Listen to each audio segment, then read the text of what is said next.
கர்த்தரும் இரட்சகருமாகிய இயேசு கிறிஸ்துவின் ஈடு இணையற்ற நாமத்தில் உங்கள் எல்லாருக்கும் அன்பின் வாழ்த்துகள்.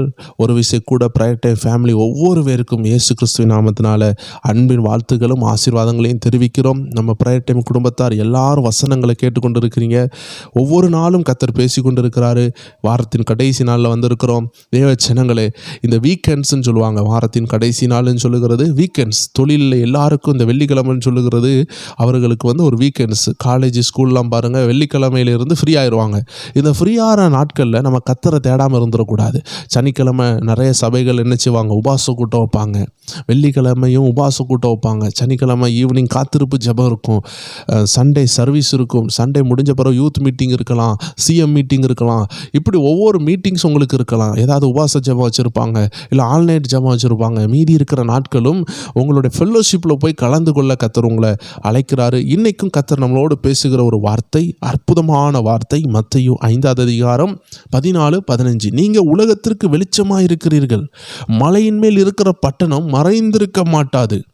விளக்கை கொளுத்தி மரக்காலால் மூடி வைக்காமல் விளக்கு தண்டின் மேல் வைப்பார்கள், அப்பொழுது அது வீட்டின் உள்ள யாவருக்கும் வெளிச்சம் கொடுக்கும். தெய்வ ஜனங்கள், இதை கேட்டுக்கொண்டிருக்கும் பொழுதே ஆவியானவர் உங்களோடு பேசுகிறார். உங்க வெளிச்சத்தை மூடி வைக்கலான்னு பிசாசு நினைச்சான். உங்களுக்குள்ள இருக்கிற தேவ கிருபையை மூடி வைக்கலான்னு நினைச்சான். ஆனா கர்த்தர் அந்த மூடிகளை எல்லாம் உடைச்சி உங்களை வெளியே கொண்டு வராரு. நீங்க ஒவ்வொரு பேரும் தேவனுக்கு வேணும். நீங்கள் ஒவ்வொரு பேரும் தேவனுடைய அவயங்கள். தேவ ஜனங்களே, ஒரு சரீரத்தை எடுத்துக்கொள்ளுங்க. அந்த சரீரத்தில் ஒவ்வொரு அவயமும் ஒவ்வொரு காரியத்தை செய்கிறது. எந்த அவயமும் ஒரு அவயம் செய்கிற வேலையை இன்னொரு அவயம் செய்ய முடியாது. கிட்னி செய்கிற வேலையை லங்ஸால் செய்ய முடியாது. அதனால தான் கிட்னி ஃபெயில் ஆகிட்டுனா அந்த நபருக்கு உயிர் போய் விடுகிறது. கிட்னியினுடைய ஃபெயிலியர்னால் வேறு கிட்னி தான் வைக்கணும். இல்லை கிட்னி ஃபெயிலியர் ஆகிட்டு லங்ஸ் அந்த வேலையை பார்த்துக்கணும்னு சொல்ல முடியுமா? இல்லை. லிவர் ஃபெயிலியர் ஆகிட்டுனா லங்ஸ் அந்த வேலையை பார்த்துக்கிடும், இல்லை கிட்னி அந்த வேலையை பார்த்துக்கணும்னு சொல்ல முடியுமா? இல்லை. ஒவ்வொரு உறுப்பும் ஒவ்வொரு காரியத்தை செய்கிறது. இதே போல் தேவச்சனமே, நீங்கள் ஒவ்வொரு பேரும் கிறிஸ்துவனுடைய சரீரத்தில் உள்ள அவயம். நீங்கள் ஒவ்வொரு பேரும் எலும்பி பிரகாசிக்க கர்த்தர் விரும்புகிறார். உங்களுக்குள்ள கர்த்தருடைய சித்தம் இருக்குது. அதை செய்தால் தான் பரலோகத்துக்கு போகும்பொழுது தேவ சித்தத்தை செய்தவங்களுக்கு தான் மதிப்பு. தேவ சித்தம் செய்யாதவங்களுக்கு மதிப்பு கிடையாது. அதனால் எல்லாரும் பாஸ்டராக மாறணும், எல்லாரும் தீர்க்கதரிசியாக மாறணும், எல்லாரும் காட்டில் போய் சுவிசேஷம் அறிவிக்கணும், ஆதிவாசி மத்தியில் போகணும் அப்படின்னு சொல்லி உங்களை பயன்படுத்துறதுக்காக நான் வரல. ஒவ்வொரு பேருடைய வாழ்க்கையில் தேவ சித்தம்னு ஒன்று உண்டு. எல்லாரும் இந்த மேஜரான அழைப்பை தான் பார்க்குறாங்க. அந்த 5 விதமான ஊழியங்கள் இருக்குது பார்த்தீங்களா? அப்போஸ்தலர், சுவிசேஷகர், தீர்க்கதரிசிகள், இப்படி இருக்க போதகர், டீச்சர், இப்படி சொல்லப்பட்ட இந்த மேஜரான ஊழியத்தை பார்க்குறாங்க. ஆனால் மைனரான நிறைய ஊழியம் இருக்குது. சபைக்கு போய் ஒரு பாய் விரிக்கிறது ஒரு நல்ல ஊழியம். பாய் விரித்து சபையை கழுவி போடுறதுக்கோ, இல்லை சபைக்கு ஒரு பெயிண்ட் அடிக்கிறதுக்கோ, உபாச ஜெபம் பண்ணணும், மணிக்கூர் கணக்காக நம்ம அந்நிய பாஷையில் பேசணும்னு கிடையாது. ஒரு பாய் விரிக்கிறதுக்கு 2 கை இருந்தால் போதும். ஆனால் அதே ஒரு செய்தி கொடுக்கறதுக்கு, ஒரு பிசாசை விரட்டுறதுக்கு, ஒரு தீர்க்க தரிசனத்தை கொண்டு வர்றதுக்கு ஒரு தேவ மனுஷன் ரொம்ப நேரம் ஜெபிக்கணும். அப்போது உங்களால் முடிஞ்ச திராணி உள்ள ஒரு காரியத்தை நீங்கள் செய்யலாம்.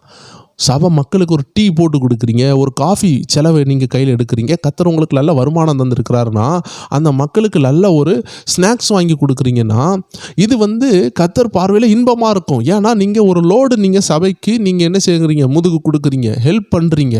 சிலுவையில் இயேசு சிலுவையை சுமந்து கொண்டு வரும் பொழுது அங்கே ஒரு மனுஷன் சீமோன்னு சொல்லுகிற இயேசுனுடைய சிலுவையை சுமக்கிறது கொஞ்சம் உதவி செஞ்சான், அந்த பார சிலுவையை. இதே போல் நம்ம கர்த்தருக்காக எதை செய்தாலும் அவருடைய சிலுவையை நம்ம சுமக்கிறோம்.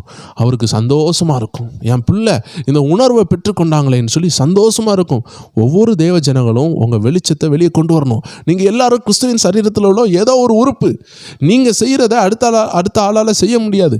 அதனால் தேவ ஜனங்களே, எல்லார் மைண்ட்லேயும் என்ன இருக்குது? மைக்கு பிடிக்கணும், பாட்டு பாடணும், என் பிள்ளை ஸ்டேஜில் ஏறி பாட்டு பாடணும், கிட்டார் அடிக்கணும், கீபோர்டு அடிக்கணும். இது மட்டும்தான் தேவ சித்தம் கிடையாது. இதெல்லாம் மேஜராக கண்ணுக்கு தெரிகிற விஷயம். கண்ணுக்கு தெரியாத 1000 விஷயம் இருக்குது. அந்த சபைக்கு போகிறீங்களே, அந்த சபை வாசலில் ஒரு ஏழை இருக்கிறான், 1 கிலோ அரிசி வாங்கி கொடுக்கலாமே. நீங்கள் பஸ் ஸ்டாண்டு ஏற போகிறீங்க, அங்கே ஒரு விதவை பிள்ளைகளை கையில் வச்சுக்கிட்டு அனாதையாக நிற்கிது, ₹1 கூட இல்லை, பெற்ற பிள்ளைய கையில் வச்சுருக்குது, புருஷன் விட்டுட்டு போயிட்டான், யாருமே இல்லை. இப்போ இந்த பிள்ளையை கொடுத்துட்டு போகிறதுக்கு மாமியும் இல்லை, மாமனாரும் இல்லை, வீடும் இல்லை, ரோட்டில் தங்குது. இந்த பிள்ளையை விட்டுட்டு எப்படிங்க வேலை செய்ய முடியும்? அப்படிப்பட்ட ஆதரவற்றவர்களுக்கு ஒரு ₹100 கொடுக்கலாமே. அந்த ₹100 வச்சு ஒரு மாதம் கூட என்ன செய்யும்? அந்த பிள்ளைக்கு ஏதாவது சாப்பாடை வாங்கி கொடுக்கும், ஒரு பாலை வாங்கி கொடுக்கும், கடையில் ஒரு டீயை வாங்கி கொடுக்கும். தேவ ஜனங்களே, கண்ணுக்கு தெரியாத உதவிகள் நிறையா செய்யலாம். ஒவ்வொரு வேருக்குள்ளேயும் ஒரு தாகம் இருக்கும், அந்த தாகத்தை நிறைவேற்றி கொடுங்க. அதுதான் தேவனுடைய சித்தம். அந்த சித்தத்தை செய்ய ஆரம்பிங்க. அந்த சித்தத்தை செய்கிறதுக்குள்ள உங்கள் பணத்தை ஆண்டவர் தருவார். இன்றைக்கி யோசித்து கொண்டு இருக்கலாம், எனக்கு ஏன் ஒன்றும் நடக்க மாட்டேங்கி? சித்தம் செய்யுங்க, ஆசீர்வாதம் தானாக வரும். உங்களுக்குள்ள சித்தம் என்னன்னு பாருங்கள். சபையில் ஒவ்வொருத்தவங்களும் செருப்பு மோசமாக போட்டுட்டு போகிறாங்களா, இறங்கி போய் எல்லா செருப்பையும் அடுக்கி போடுறது அது ஒரு பயங்கரமான ஊழியம். நாளைக்கு உங்கள் குடும்பத்துலேருந்து ஒரு தீர்க்கதரிசி எழும்புவாங்க, ஒரு பயங்கரமான தேவ மனுஷன் எழும்புவான். அவன் சொல்லுவான், எங்கள் அம்மாவுடைய வேலையை சபையில் செருப்பு அடிக்கி போட்டாங்க. இதில் ஒன்றும் கௌரவ குறைச்சலாம் கிடையாது. ஏன்னா கர்த்தருக்காக நம்ம ஏதாவது செய்யணும். நான் சொல்லுகிறேன், யாராவது ஒரு நபர் இருப்பீங்க. சிலருக்கு பாத்திரம் விளக்க மட்டும்தான் தெரியும், படிப்பறிவு இருக்காது, இங்கிலீஷ் தெரியாது, ஒன்றும் தெரியாது, ஆனால் நல்லா பாத்திரம் விளக்குவாங்க. போங்க, உங்கள் தாளந்தை பயன்படுத்துங்க, சபைக்கு போங்க. சபையில் உள்ள காரியங்களோ இல்லை ஏழை மக்களுக்கு ஒரு உதவியோ ஏதோ ஒன்று செய்ய போகிறீங்க. செய்யும் பொழுது உங்கள் வெளிச்சம் வெளியே வருகிறது. தேவ ஜனமே, உங்களுக்கு தெரிஞ்ச விஷயம், உங்களுக்கு இருக்கிற தாளம். சிலருக்கு நல்லா படிக்கிற ஞானம் இருக்கும், நல்லா எழுதுவாங்க. அப்போ சபையிலையோ இல்லை மக்களுக்கோ ஏதோ ஒரு விஷயத்தை உங்கள் ஞானம் மூலமாக செய்யுங்க. உங்களுக்கு இருக்க அறிவு கூர்மை யூஸ் பண்ணுங்க. சிலருக்கு நல்லா பலன் இருக்கும், அப்போ நீங்கள் சபையில் போய் உழைக்கலாம். சிலருக்கு நல்லா பணம் இருக்கும், அப்போ பணத்தினால தாங்கலாம். கர்த்தர் உங்களுக்கு என்ன திராணி கொடுத்துருக்கிறாரோ ஒவ்வொரு பேரும் அதில் இறங்க கர்த்தர் அழைக்கிறார். அதுதான் உங்கள் வெளிச்சம் வெளியே வரக்கூடிய தருணம். இதை வெளியே வர வச்சுட்டிங்கன்னா கண்டிப்பாக கர்த்தர் உங்களை பயன்படுத்துவார். உங்களுக்கு என்ன தேவையோ தந்து கொண்டே இருப்பார். நீங்கள் மாதம் சபைக்கு என்ன செய்கிறீங்க? சாப்பாடு போடுறீங்களா? விருந்து போடுறீங்களா? அதுக்கு ₹40,000 தேவை இருக்குதா? நீங்கள் ஒழுங்காக அதை செய்யணும்னு நீங்கள் விரும்பிட்டீங்கன்னா கர்த்தர் உங்கள் பிஸ்னஸ் ஆசீர்வதிச்சிட்டே இருப்பார். நீங்கள் நல்லா ஜெபிக்கணும், அந்த விருந்தை போடணும், கர்த்தர் உங்கள் பிஸ்னஸை ஆசீர்வதிப்பார். அவ்வளோதான். நமக்கு என்ன திராணி கொடுத்துருக்கிறாரோ அதை எடுத்து செய்யுங்க. ஒரு பேனா கீழே கிடக்குதா, அந்த பேனாவை எடுத்து மேலே வைக்கிறீங்களா, அதை கூட ஆண்டவர் பார்த்துக்கிட்டு இருப்பார். நம்ம அசைவை பார்க்குறார், நம்ம தலையிலிருந்து ஒரு முடி கீழே உள்றதை கூட பார்க்குறாரு. அதனால் மனுஷன் பார்க்குறான்னு சொல்லி எதையுமே செய்ய வேண்டாம். உங்கள் மனசில் தோன்றதை செய்யுங்க. 4 பேர் சொல்லி செய்கிறத காட்டிலும் உங்கள் மனசில் தோணும் பார்த்தீங்களா, என் சபையில் மைக்கு இப்படி பிரச்சனையாக இருக்குது, ஒரு மைக்கு வாங்கி கொடுப்போம். மைக்கு வயர் பிரச்சனையாக இருக்குது, மைக்கு வயரை வாங்கி கொடுப்போம். சபையில் மட்டும் இல்லைங்க, ஏழை எளிய தேவ ஜனங்கள் இருப்பாங்க. அவங்க வீட்டில் பார்ப்பீங்க, நல்ல செருப்பு இல்லாமல் கஷ்டப்பட்டுட்டு இருப்பாங்க, பிஞ்சு செருப்பை போட்டிருப்பாங்க. போங்க, ஒரு ஜோடி செருப்பு எடுத்து கொடுங்க, அந்த ஆசீர்வாதத்தை பெற்றுக்கொள்ளுங்க. மகா பெரிய ஆசீர்வாதத்தை பெற்றுக்கொள்ளுங்க. 50 வயசில் சாகணும்னு பிசாசு வச்சுருப்பான், ஒரு செருப்பு வாங்கி கொடுத்ததுனால ஆண்டவர் என் பிள்ளையை நான் ஆசீர்வதிப்பேன், பாரு எவ்வளோ அக்கறையாக இருக்குது, என் பிள்ளை இந்த ஊழியத்தை தொடர்ந்து செய்யணும், வயசை 80 மாற்று. 80 வயசு தான் நான் கொடுத்தேன், பிசாசு வியாதியை கொண்டு வந்து 50 வயசில் கொள்ளலான்னு இருக்கிறான், மாற்று அந்த கட்டை உடன்னு சொல்லுவார். ஏழை ஜனங்களை பார்க்குறீங்க, கிழிஞ்ச சட்டையை போட்டு ஸ்கூலுக்கு போகிறானா, அந்த பையன் ஸ்கூலுக்கு போயிட்டு வர்றதுக்கு முன்னாடி அதே கலரில் சட்டையை எடுங்க, அந்த பிள்ளைக்கு போய் கொடுங்க. வஸ்திரம் கிழிஞ்சிருக்கா, இதை பார்க்குறீங்களா, அதை கொடுங்க.